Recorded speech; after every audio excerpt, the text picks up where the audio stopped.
Bismillahirrahmanirrahim. Assalamualaikum warahmatullahi wabarakatuh. Waalaikumsalam. Alhamdulillahirabbil alamin wassalatu wassalamu ala asrofil anbiya'i wal mursalin sayyidina wa maulana Muhammadin wa ala alihi wa ashabihi ajmain. Rabbi shrah li sadri wa yassir li amri wahlul 'uqdatam min lisani yafqahu qawli. Amma ba'du. Alhamdulillahirabbil alamin. Puji syukur senantiasa kita panjatkan kehadirat Allah Subhanahu wa taala, Rabb semesta alam. Shalawat dan salam semoga senantiasa tercurah kepada junjungan kita, teladan kita, Rasulullah Muhammad sallallahu alaihi wasallam.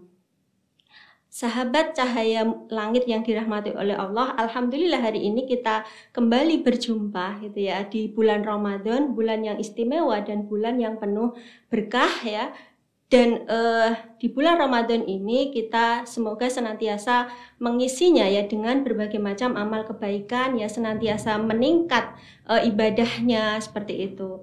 Dan di bulan Ramadan ini kita akan di podcast kali ini akan membincangkan gitu ya terkait dengan remaja ya. Tentu gitu ya, masa remaja itu adalah masa yang sangat menarik gitu ya bagi kita, karena memang masa remaja itu adalah masa yang penuh warna dan juga cerita. Dan tentunya selain itu juga remaja hari ini itu mengalami banyak sekali problem atau persoalan seperti itu. Nah, bagaimana ya agar remaja itu kemudian dia keluar gitu ya dari problem yang dihadapinya dan kemudian dia menjadi seorang pemuda atau seorang remaja yang mampu untuk menyelesaikan problem dan menjadi pemimpin nanti ya generasi ke depan, nanti akan kita bahas gitu ya ke depan seperti itu.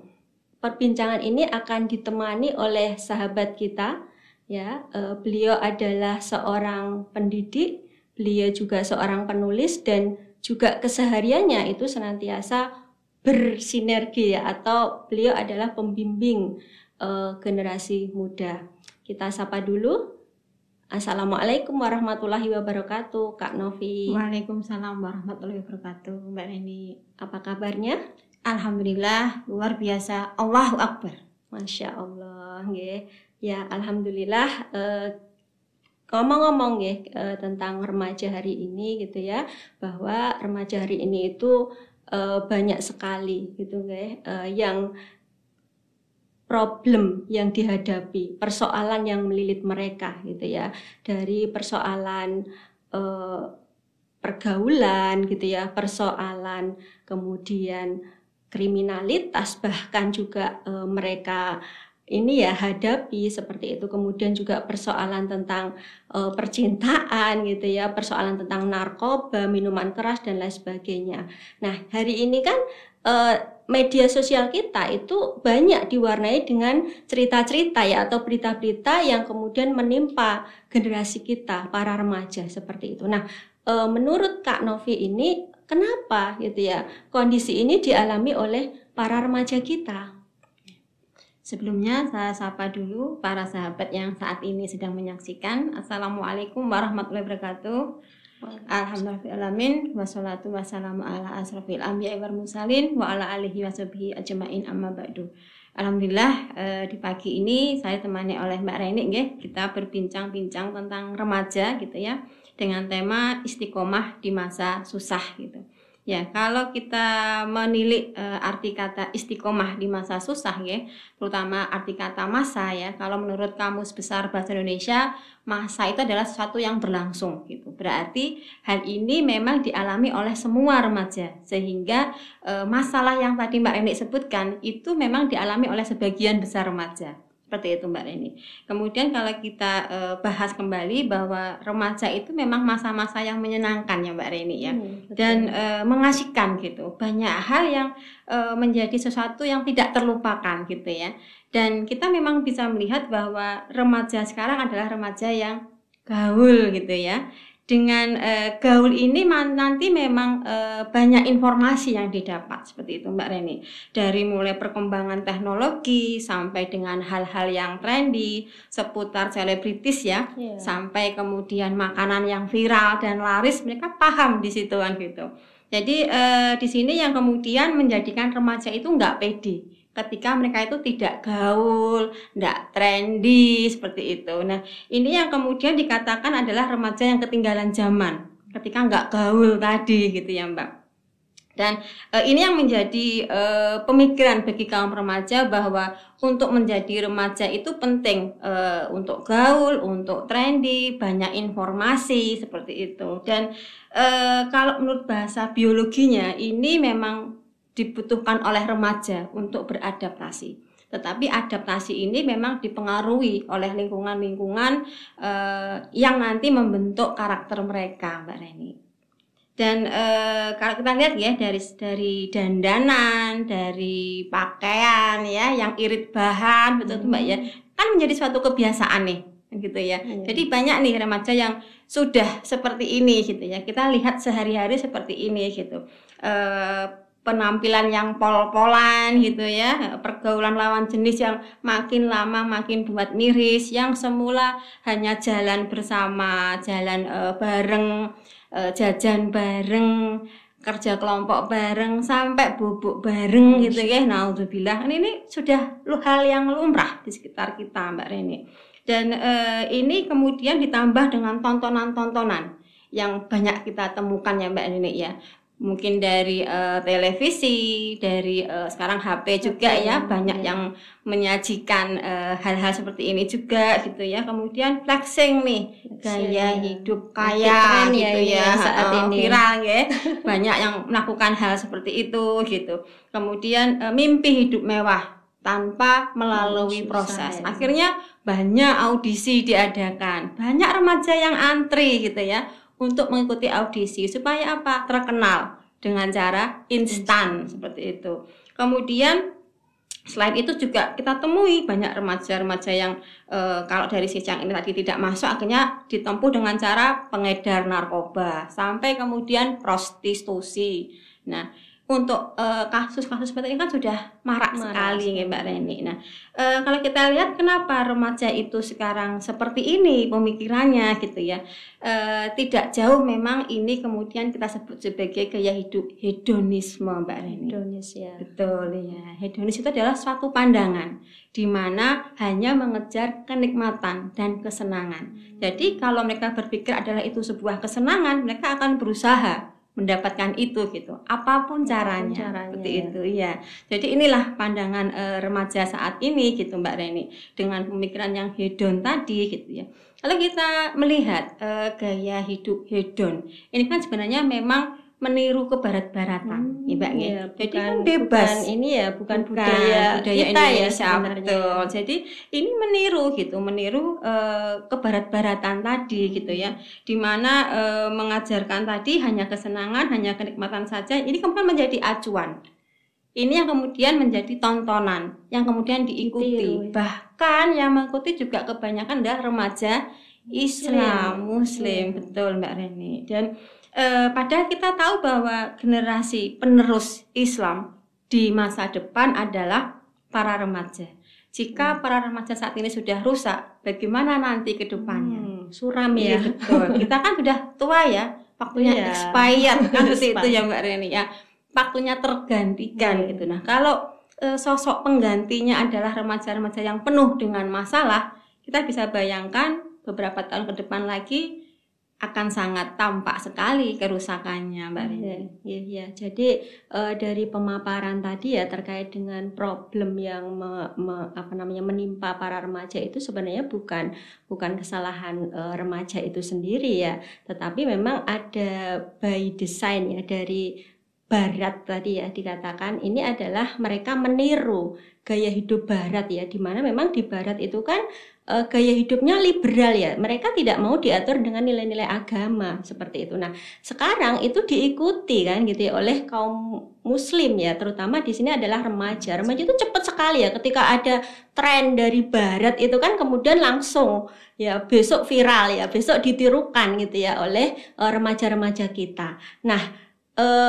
bagaimana gitu ya kemudian remaja itu di tengah gempuran berbagai macam pemikiran tadi ada gaya hidup hedonis, kemudian juga liberalis ya, yang kemudian mereka jatuh kepada pergaulan bebas gitu ya, kemudian gaya hidup yang juga bebas seperti itu. Bagaimana agar remaja kita saat ini ya mampu ya kemudian mengcounter gitu ya terhadap serangan-serangan tadi. Ya. Jadi kalau kita lihat memang tanpa sadar ya Mbak, bahwa mereka ini digiring gitu, digiring untuk suka dengan kemaksiatan dan meninggalkan ketaatan seperti itu. Jadi yang dikatakan tadi, apakah ini tanpa tujuan untuk merusak generasi muda? Akhirnya memang bisa kita ambil kesimpulan ya, bahwa ini adalah sesuatu yang tersistem, sesuatu yang diset untuk merusak kaum remaja seperti itu Mbak Reni, sehingga musuh-musuh Islam itu akan paham gitu ya, dengan merusak generasi Islam maka kejayaan Islam tidak akan pernah dicapai. Kita mungkin flashback ke masa sejarah ya Mbak Reni, bahwa Islam pernah menguasai 2/3 belahan dunia, 5 benua gitu ya, selama 14 abad lamanya. Orang-orang kafir ini pernah merasakan hidup di bawah tekanan Islam kan seperti itu. Jadi mereka merasa bahwa harus berusaha bagaimana caranya untuk menenggelamkan Islam kembali kan seperti itu. Dan di sini mereka melalui remaja sebagai generasi penerus, dirusak terlebih dahulu Mbak Reni generasi penerusnya.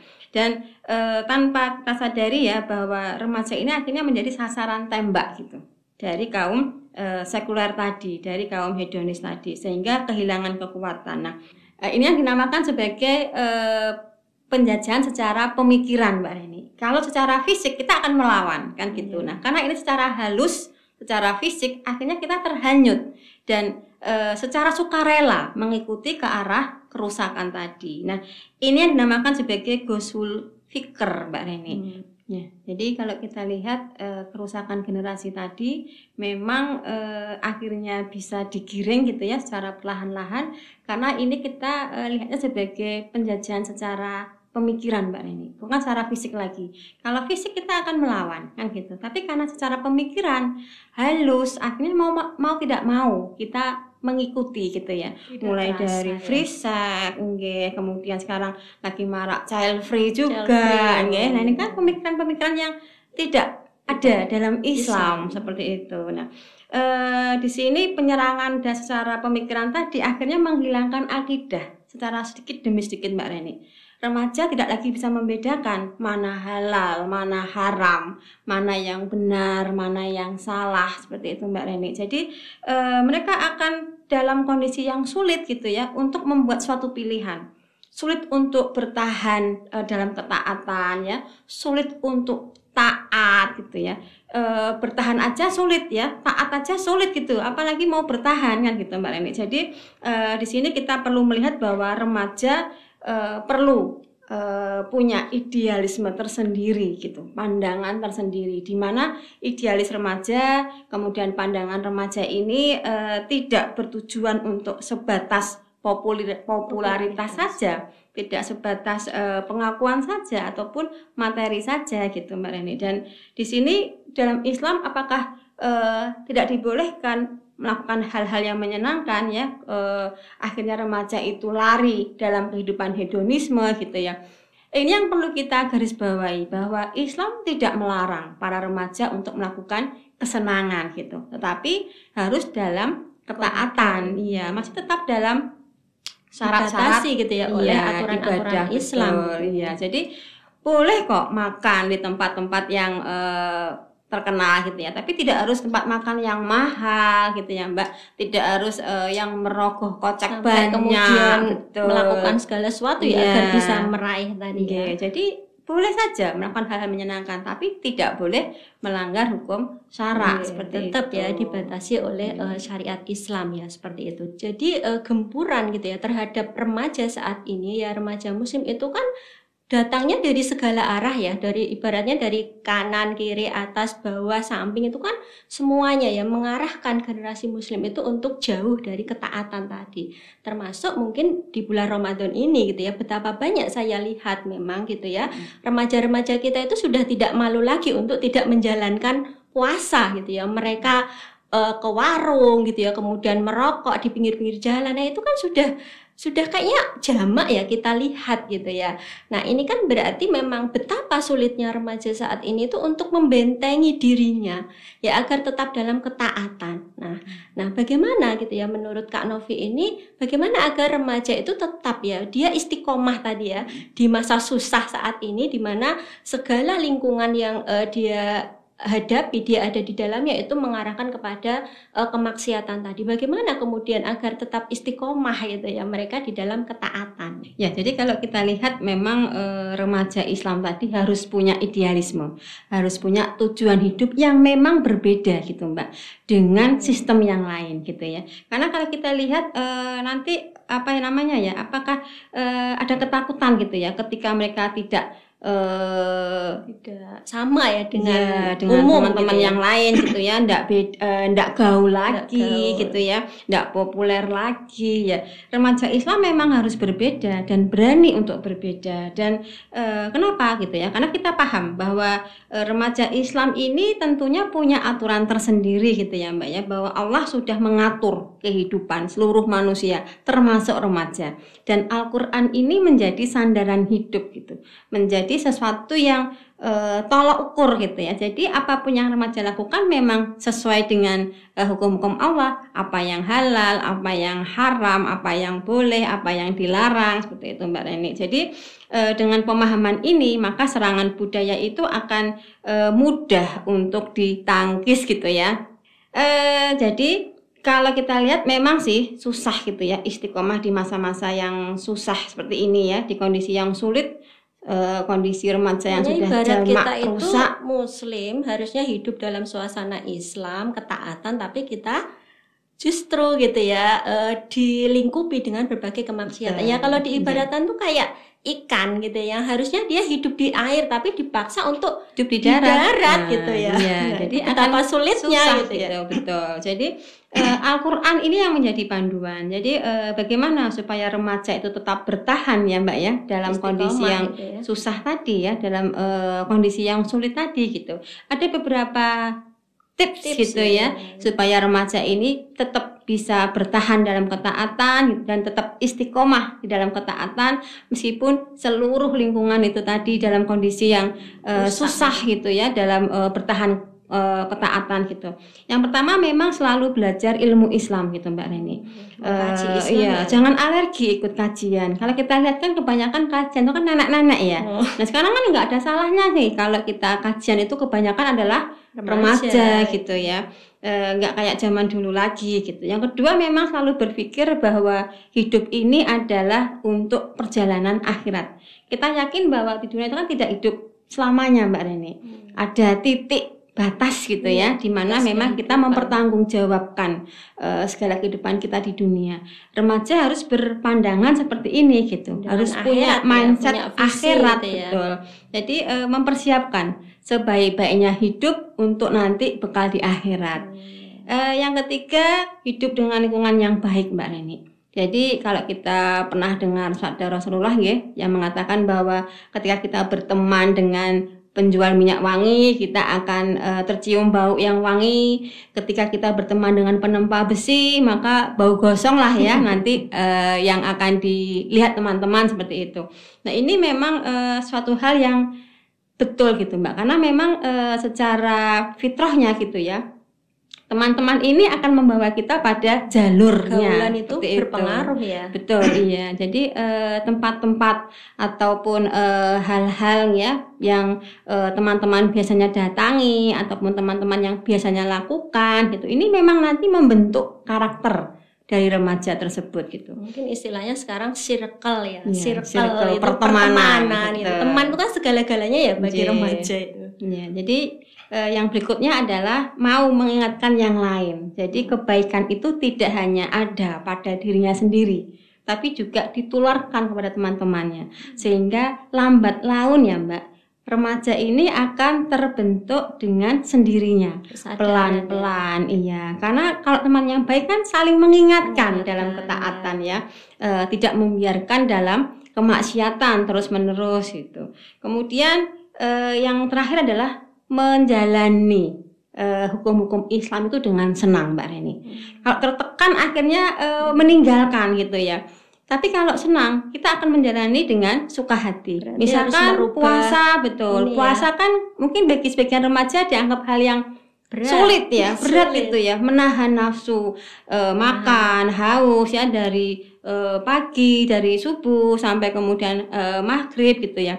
Ini bagi orang-orang yang tertekan akan mudah sekali untuk meninggalkan puasa kan gitu. Tapi bagi remaja yang paham bahwa dalam bulan Ramadan itu ada pahala yang berlipat-lipat, otomatis akan senang melaksanakan ketaatan. Dan tidak hanya di bulan Ramadan saja, di bulan-bulan berikutnya pun mereka akan dengan senang hati Mbak Reni menjalani ketaatan tadi. Jadi kalau kita lihat ada juga sebuah hadis gitu ya yang mengatakan bahwa 7 golongan yang dinaungi ketika di yaumil akhir tadi. Salah satunya adalah remaja yang bertahan dalam ketaatan dan mengajak teman-teman dalam ketaatan juga. Motivasi nih ya betul. bagi kita ini para remaja. Jadi Allah akan memberikan naungan ya di hari kiamat ketika panas seperti itu Mbak Reni. Dan ini adalah salah satu momentum ya di bulan Ramadan ini untuk kita benar-benar hijrah gitu ya, untuk remaja bisa kemudian memilih gitu ya circle pertemanan,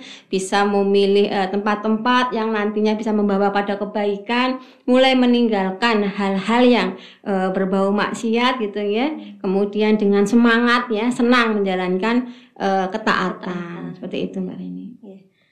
Ya, alhamdulillah ya, masya Allah perbincangan kita ini sangat luar biasa ya. Mudah-mudahan bermanfaat gitu ya bagi sahabat channel Cahaya Langit semuanya, terutama di sini adalah para remaja, para generasi pemimpin umat yang harusnya mereka dunianya itu berkecimpung dengan berbagai macam ketaatan, dengan meninggalkan kemaksiatan seperti itu, tidak seperti kondisi saat ini. Dan itu tadi sudah diberikan tips-tipsnya ya oleh Kak Novi, mudah-mudahan nanti bisa dilaksanakan sehingga nanti menjadi remaja-remaja yang memang senantiasa istiqomah gitu ya, mampu istiqomah walaupun susah gitu ya, di masa susah seperti sekarang ini.